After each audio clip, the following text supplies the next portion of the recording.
tous et bienvenue dans cette nouvelle vidéo de Autour des salles obscures. Alors je suis très en retard, hein, je m'en excuse parce que bon voilà, j'ai eu pas mal de trucs à faire avec Voyage au centre de la scène, les focus, ainsi de suite. Voilà, il était quand même temps que je parle de Godzilla X Kong, hein, le film est sorti il y a presque un mois en France, hein, et j'en avais déjà esquissé donc quelques mots sur la vidéo sur Dune.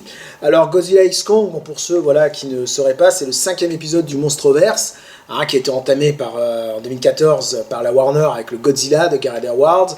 Ensuite il y a eu Godzilla, il y a eu Skull Island, il y a eu Godzilla King of Monsters, Godzilla vs Kong, et donc là voilà, donc Godzilla X Kong, un nouvel empire, hein, 5e opus, réalisé donc toujours par Adam Wingard, hein, qui était déjà actif sur le précédent, hein, sur Godzilla vs Kong, et un opus qui va devenir le plus gros succès de ce Monstroverse, hein.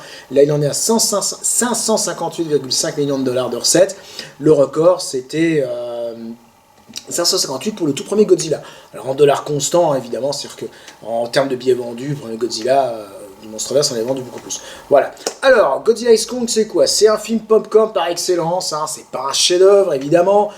Surtout si on le compare, par exemple, avec Godzilla Minus One, que j'avais chroniqué il y a quelques semaines.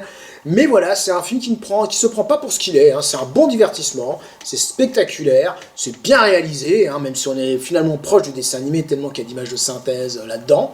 Voilà. C'est pas du tout un film qu'on va voir pour se prendre la tête, ainsi de suite. Voilà, c'est un film qu'on va voir parce qu'on a envie de passer un bon moment, hein, avec un bon popcorn d'un côté, une glace de l'autre. Voilà. Et alors, je vais pas dire vite vu, vite oublié, parce qu'il y a quand même des séances qui restent en tête. Mais bon, évidemment que c'est pas un film qui restera dans l'histoire du cinéma, comme le tout premier Godzilla, hein, des années 50. Ça, c'est évident. Voilà. On avait reproché au précédent film de un peu trop s'attarder sur les protagonistes humains, donc finalement on tapait un petit peu. Donc là Wingard il les évacue quasiment tous, hein, il se concentre surtout sur ses titans. Voilà, alors surtout Kong, hein, Godzilla il fait un petit peu presque guest star de luxe, il a une très grosse séance au début du film à Rome. Hein, lorsqu'il affronte un autre bestiau surgi de je ne sais où, avec Godzilla est devenu le défenseur des humains contre les titans agressifs. Hein, mais la vraie vedette de ce film, c'est Kong. Par contre, de ce fait, un petit souci d'échelle, quasiment tout est filmé donc avec les monstres, donc on ne ressent jamais vraiment la finesse, la petitesse de l'homme, hein, bon, sauf sur le combat final, hein, évidemment, ou le moment où Godzilla est à Rome, et encore, même là, on sent pas vraiment de danger. Bon, on détruit des ponts, on détruit des monuments, on balance des bagnoles, on explose des pyramides, tout ce que l'on veut, mais à aucun moment on veut être victime humaine, hein. C'est un petit peu dommage, voilà, pour un film qui est censé nous faire craindre ces titans. Voilà. Et puis le côté gigantesque des personnages ne plaide pas toujours en leur faveur. Une grande partie du film se déroule donc dans ce qu'on appelle la Terre Creuse, donc avec tous les animaux gigantesques que l'on peut y voir. Et même, comment s'appelle le petit Suko, son nom, hein, c'est le petit King Kong en fait, hein, que vous avez vu dans la bande-annonce. Il mesure apparemment une trentaine de mètres, mais bon, tant qu'on n'est pas sur Terre, tant qu'on est dans la jungle, on a l'impression que c'est un petit singe en fait, hein, c'est presque un bébé singe. Voilà. Mais bon, comme je dis, clairement le propos, c'est plus d'opposer vraiment de l'humanité à des titans, mais les voir se foutre sur la tronche, hein, et on sent bien que Wingard il prend un grand kiff à filmer ça, hein, l'affrontement final contre dans ce Scar King, hein, c'est-à-dire le méchant de cet opus. Voilà, il a pris vraiment beaucoup de plaisir à filmer ça et à nous le montrer. Mais bon, ça tombe bien parce que justement c'est ce qu'on est venu voir, hein. On peut pas être cinéphile tout le temps à 100%, c'est bien de temps en temps, voilà, de faire un petit repas au McDo, hein, de prendre un bon cheeseburger, bon c'est bourratif, c'est sympa, on est content de le manger, voilà, on va pas aller dans un resto 4 étoiles tous les jours. Et Godzilla X Kong c'est ça, hein, c'est un repas au McDo comparé à un repas 4 étoiles, hein, voilà. Et Wingard il trompe personne sur la marchandise, hein, le film est vendu pour ce qu'il est, hein, ça annonce la couleur, ça donne au spectateur ce qu'il veut voir, c'est-à-dire, je le redis, des bestiaux qui se mettent sur la tronche pendant quasiment tout le film.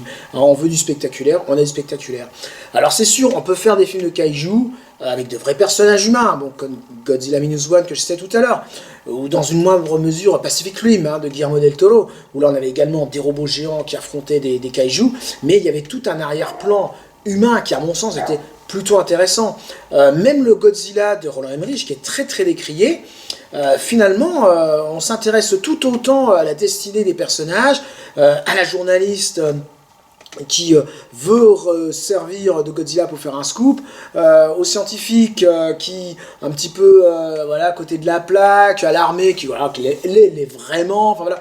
Et finalement, Godzilla, dans Godzilla de Roland Emmerich, bon, c'est un film que j'aime bien, hein, je trouve très très réussi. C'est finalement pas lui tant le vrai protagoniste de ce film. Alors que là, non, voilà, c'est Godzilla, c'est Kong, c'est Starking, c'est Zuko, tous ces personnages qui sont là pour vraiment donner aux spectateurs ce qu'ils ont envie de voir. Alors le film, il reprend l'idée de la Terre creuse, il l'amplifie en donnant une nouvelle dimension, hein, quand Kong va découvrir notamment des parties qu'il ne connaissait pas. Hein. On peut même dire dans cet épisode, finalement, il prend son destin en main, de le subir un petit peu, comme on le voyait dans le film précédent. Voilà. À l'inverse, donc Monarch, l'institution mondiale qui est chargée de veiller sur les monstres, elle est un petit peu réduite de sa portion congrue. Voilà, bon, on a des bases par-ci par-là, mais finalement qui sont détruites assez rapidement. Bon, il y a une scène qui est quand même assez rigolote où ils vont soigner Kong d'une carie. Bon, ça, c'est too much, hein, franchement. On verse presque dans le nanar à ce moment-là, mais finalement, c'est pas grave parce que ça donne ce côté vraiment grandiloquent au film, totalement délirant. Alors il y a bien la volonté de faire Jia, c'est la gamine sourde et muette, une liaison entre la Terre creuse et notre monde. Bon, je vais pas vous spoiler là-dessus, c'est une bonne idée, mais c'est pas très bien exploité, puis c'est un peu invraisemblable quand même, hein. Voilà. Et puis bon, moi j'ai trouvé que le personnage de Bernie, alors c'est un blogueur complotiste, moi j'ai trouvé assez crispant, il apporte pas grand-chose. Donc comme je leur dis, voilà, donc vu que les personnages humains sont pas super bien écrits, autant ne pas s'attarder dessus. Voilà. Donc au final, ce 5e épisode qui sera peut-être le dernier, parce qu'il n'y a pas de scène post-générique, hein, je suis resté jusqu'au bout, il ne décevra pas, hein, si on sait pourquoi on va le voir. Hein. Voilà. Moi je l'ai vu en VO. Alors vous me direz, voir un film en VO avec des monstres qui grognent, qui éructent et compagnie, bon, ça n'a pas un grand intérêt, mais en fait, il faut avoir le meilleur son possible, hein, dans une très grande salle à Châtelet, à Paris. Voilà. Mais ce que je regrette quand même, c'est que ce qui avait été impulsé par le premier film de ce controverse, donc par Gareth Edwards, hein, le premier Godzilla, c'était une approche quand même assez sérieuse du mythe. Et vraiment, avec ce côté, une épée de Damoclès qu'on a sur la tête. Et finalement, au fil des épisodes, ça s'est transformé voilà, en une sorte de dessin animé géant, assez inoffensif finalement, voilà, où les monstres se foutent sur la tronche des races d'évidentieurs, mais bon, enfin, c'est pas bien grave, hein, de toute façon, c'est pour la bonne cause. Voilà.